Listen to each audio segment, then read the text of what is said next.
Hello everybody, welcome back to another video. I'm hoping you guys are all having a fantastic day. So in today's video, as you can tell by the title, we will be talking about a potential large winter storm that is brewing across the United States.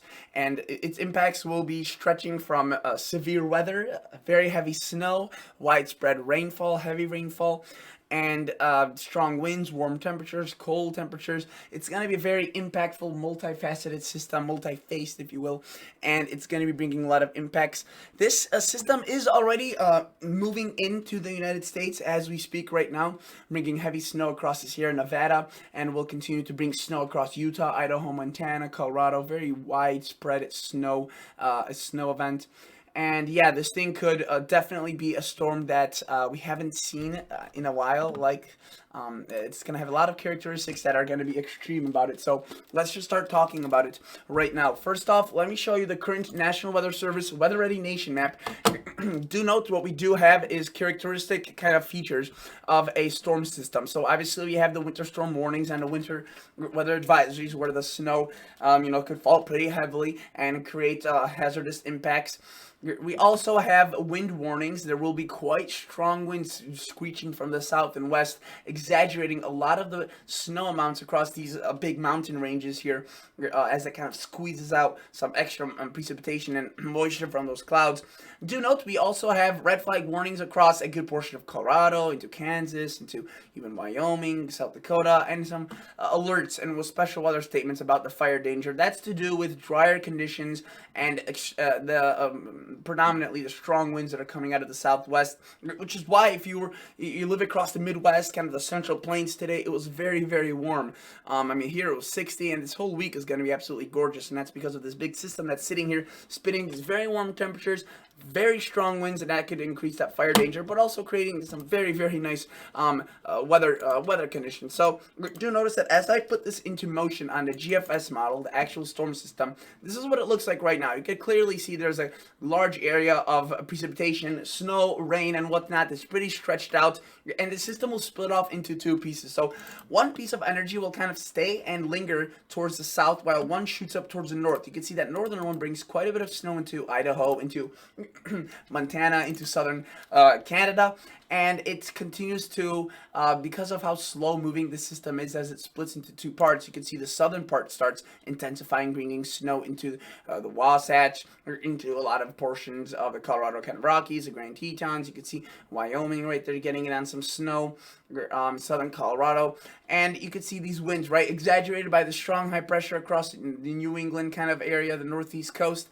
and that is spinning obviously clockwise as high pressures do, the low pressure counterclockwise. So these winds are kind of converging and creating again an alleyway of very strong winds. So you'll see those red flag warnings spread probably towards Nebraska and Iowa in the coming days, and maybe into Kansas, as these warm temperatures are pumping very, very copious amounts of warmth pretty far north. A lot of these areas will be seeing 70s in early November, which is by itself already pretty historic. So notice this system again splits into two pieces. This one up here is too far disconnected to create a cold front because it's way too far from the Gulf of Mexico. Though it does, you can see, start gathering a little bit of a cold front as we push into late Thursday. So at this point, this is Thursday, 1 p.m. But what we do see it really kick off is the second system and its cold front. So notice it quickly, because of how strong these winds are left behind that second system, this low pressure, once it moves out, it quickly gets stretched out pretty quickly. So it does have a bit of snow on the northern side. You can see into Minnesota and into southern Canada and into Colorado and Wyoming, still some lingering showers. But this is where things really start taking a turn for a concerning kind of twist. So notice we do have, I do believe a lot of this is underplayed here, these colors. This could be our first day of severe weather, late Thursday and into Friday, across Kansas, Oklahoma, and Texas. But it will become pretty evident on this map pretty quickly. You can see that by Friday, we start seeing some of those brighter colors. This cold front, very, very slow moving. It pretty much stalls out while kind of being almost vertical, right? And you can see that system at this point, it's pretty much gone. It's gone to the north. It's got stretched out, the original area of energy and low pressure. But look what this starts doing. This starts turning and twisting, and you can see really some extremely bright colors now into pushing into Saturday. That is indicative of potentially a ridiculous severe weather threat that we could be shaping up across these areas. I would not be surprised if there are several areas of moderate it should make I wouldn't exclude a high, but just the fact that I'm even mentioning that kind of goes to show you the severity potential of this storm. Obviously, as this spreads into Saturday during the day, you can see further eastward, the severe weather gets tamed quite a bit. Though we do continue to see severe weather across the deep south, you can see it just becomes a heavy rain event for a good portion of the kind of northern United States and southern Canada. Obviously, if this were to interact with a bit more of the cold air, which is just to the north and west of it, there could be a snowy side to this, though the models have been rather consistent, showing the system avoiding that snow up until it reaches maybe central Ontario. And that's when you can watch for some of that snowfall to start occurring. But yes, so this is a long-lasting event. You can see it. I mean, it's spreading into the west right now, bringing copious amounts of snow for some areas, and then it quickly spreads out into the plains, and it develops a severe weather threat because of all this warm, moist air that is just waiting there available. And you can see the storm takes advantage of that, and it takes advantage of that in a big way. And then of course, notice, as I was talking about in yesterday's video, the pattern remains very active. We see more systems moving in through the northwest, and all of those have potential to develop into large beasts. You can see there's another storm that develops, a lot more of a snowmaker there across southern Canada and the northern United States. Potentially another one there. You could see November 11th, and another one potentially bringing snow pretty darn far to the south. Obviously, this would be a very cold scenario and a very interesting one if this were to form. But again, it's far out. I'm just showing you this just to show you the pattern looks to remain active. So yeah, let's take a look at some of these snowfall amounts from this first system, right? And I guess the second one's starting to move in because it'll be hard to split these systems into two when they are literally one on top of each other. But notice we have extremely heavy amounts across potentially Idaho into Montana from the kind of the northern piece of that system moving in tomorrow, combined with continued flow into the coming days after this system. Wyoming, the Wasatch, into Utah, into Colorado, even into northern Arizona. You can see the Sierra picking up decent amounts of snow. And in terms of this, the total accumulated rainfall, you can see obviously where that severe weather were to occur, we have powerful thunderstorms. The rain amounts could be pretty heavy, and even further westward or eastward once we see the system spread out into more of a heavy rainmaker. I want to show you the Storm Prediction Center, which is obviously what the National Weather Service uses to kind of point out, areas of concern in terms of severe weather. And notice that on Thursday they have the first area you can see across Texas, Oklahoma, and Kansas, and then on Friday they have the second area. And then I think that's going to be the biggest day. And I think on Saturday there could also be definitely an area of severe weather that is, at least an enhanced risk category. So yeah, we'll definitely have to see. It's not looking too good, honestly. It's definitely concerning, to say the least. And we'll have to keep this situation monitored. And the other thing is that, it's pretty good agreement against all the models. We have incredible dynamics that are set up. We have all this warm, moist air being pumped in from the south. We have these systems of snow, right, bringing in that cold air for that warm air to interact with. And obviously those low pressures set off a trigger of very intense storms potentially. Notice again, I would say late Thursday into Friday is probably the first day of concern. At that point, most of the snow is done with across the mountains. Again, the amounts will be pretty significant across some of those mountain ranges. It's the first significant snow of the year for some areas. There was already some snow for some, but even if it's the second one, it still catches some people off guard, so that's important to note. Notice that by Friday early morning, this is what it looks like. So approaching Kansas City, these thunderstorms, and notice that by Friday late in the afternoon, this thing continues to develop. And look right here, Friday evening, we have we have already a pretty powerful area of rain.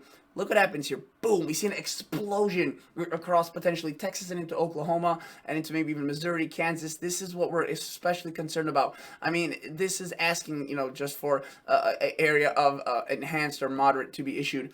Obviously, the dynamics are a lot more complicated than just looking at a precip map, but I'm just telling you right off the bat, I've seen systems like this before and they never fare well for these areas. So that's definitely something we have to look at. Notice that through the nights, look how powerful that cold front gets. I just can't get over how vibrant that is. is and how relatively slow that is. That's over 6 hours right there. And obviously, this does start developing into its own system, kind of off that cold front. And as I mentioned, it loses some of that severe weather aspect, especially towards the north, but it still is a very heavy rainmaker. Again, depending on how much cold air is here, we could get some snow pockets. You can see as the European is showing across maybe Iowa, but it could be also more widespread and broad, especially across the arrowhead of Minnesota if some of this colder air is more impactful. Notice that cold front eventually does weaken a lot, and the system kind of gets sheared out, if you will, and quickly develops into a very quickly moves away and gives way to it, and more precipitation that is continuously streaming in during this whole time across the western United States, and that is causing, again, the threat for some pretty nasty snowstorms, nasty cold fronts, and you can see maybe even some sort of a system moving in onto the northeast with lots of moisture. Maybe that one could also interact with the cold air and be more on the snowier side. We'll have to see. And you can see that European only takes us out to hour 240. Obviously, the total precipitation amounts from all of these systems will be the heaviest across the northwest, where some of these amounts are, it's going to blanket some of the whole states with, over 2-3 inches of rain, and whole coastlines very well inland with 6 inches plus. Obviously, where the severe weather event and this heavy rain event takes place, there could be also quite a bit of heavy rain. And where we do see that snow getting, maximized from the southerly strong winds, you can see right there across Colorado, we can see some decent amounts, maybe pushing towards 2 feet, the Wasatch, especially across the Grand Tetons. And I wouldn't be surprised to see some, 2 foot plus amounts across California in the next coming weeks, maybe even more, as you can see some of these models are showing. And across, the Cascades of Washington, Oregon, here you could expect there will be amounts that are over probably 4 or 5 feet of snow. The amount of moisture they'll be getting is insane. If you were to take a glance at the Canadian model, so this is another model that we look at. It's a very good model. I like it a lot.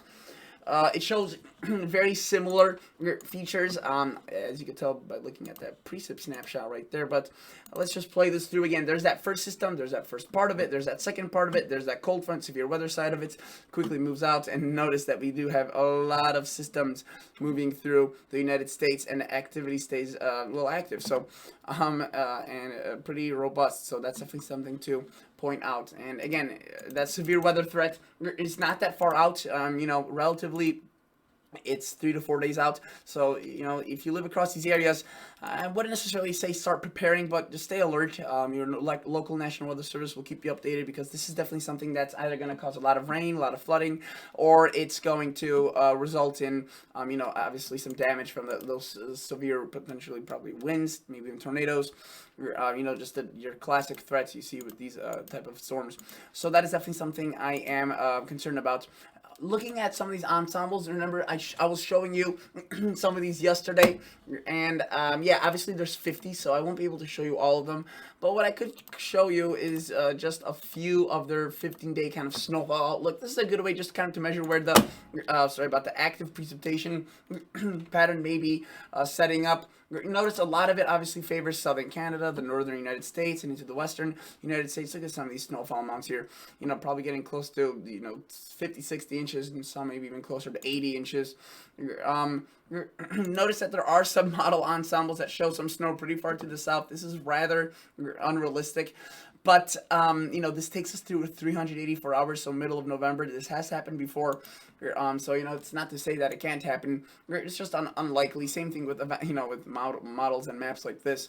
But what you can bet, and what is consistent, is just like this extremely heavy snow across the southern Canadian prairies, the northern United States, and the western United States overall. Just seeing a lot of precip. That's very consistent. You can see very few models don't show very heavy snow across the northwest, southwestern Canada, northwestern United States, and even, quite frankly, the southwestern, and just overall western United States. You can see this one really targets the California area with just some ridiculous amounts. Probably over 100 inches, as you can see based off that model chart right there.